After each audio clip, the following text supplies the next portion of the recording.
Hello everyone, তোমরা সবাই কেমন আছো? আশা করছি ভালো আছো। আরেকটা মিনি ব্লগে সবাইকে ওয়েলকাম। তো দেখো সকাল সকাল আমার ছেলে আটা নিয়ে কি করছে। তো তার সাথে আমিও একটু বাচ্চামি শুরু করে দিলাম। বাচ্চার সঙ্গে যদি বাচ্চাই না হলাম তাহলে কেমন আমি বাচ্চার বন্ধু, তাই না?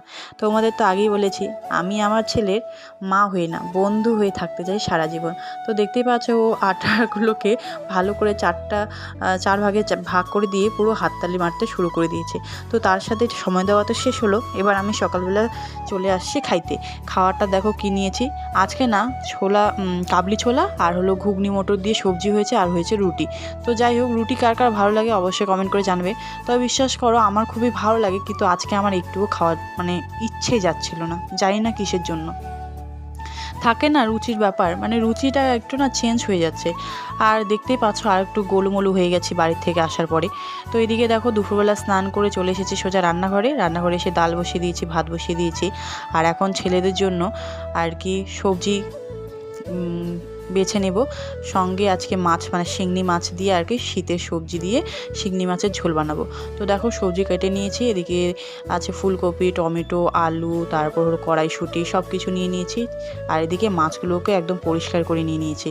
তো যাই হোক, আর একটু নুন দিয়ে ধুয়ে নেব, যেহেতু ল্যালটা লাগে তার জন্য। তো চলো তাড়াতাড়ি রান্নাটা শেষ করে। তো ফাইনালি একদম কম মশলায় একদম শিঙনি মাছের ঝোল, সবজি দিয়ে ঝোল রেডি আমার।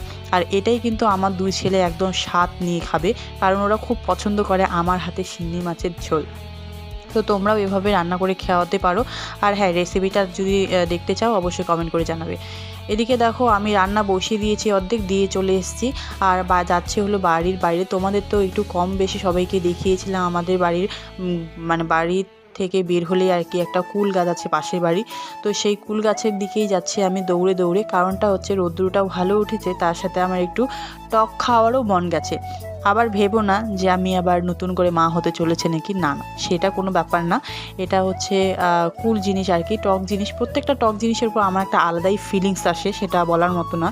তো এখান থেকে এখন কুল পেরে নেবো, আর আমি আজকে কুলের মাখা খাবো। তো বিশ্বাস করো আমি এখন ভয়েস দিচ্ছি আর এখনই আমার জিভের মধ্যে জল চলে আসছে। আমি জানি না, আমার না টক জিনিসের প্রতি, কুল বলো, জলপাই বলো, তেঁতুল বলো, যে কোনো আমের আচার বলো, সব কিছুতেই আর কি একটু দুর্বলতা আছে। তো সেই দুর্বলতা তো তোমাদের দেখিয়ে দিলাম, শুনিয়ে দিলাম। আর আমার অনবরত আমার একদম জল পড়েই যাচ্ছে, জিভে জল চলেই আসছে, আর বলার মতো নয়। আর কুলগুলোকে দেখো যেমনি কাঁচা তেমনি পাকা, আর পাতার মধ্যে কুলগুলোকে পুরো ঢেকে নিয়েছে। আর এদিকে দেখো চুপ করে নিয়ে যাচ্ছি বলে নাইটির পকেটে রেখে দিয়েছে এই যে ভরে। এরকম করে কে কে চুরি করে কুল নিয়ে যাও অবশ্যই কমেন্ট করে জানাবে। আর আমি কিন্তু ছোটোবেলায় অনেক ঘটনা আছে, তোমরা যদি সেটা শুনতে চাও অবশ্যই আমার ব্লগ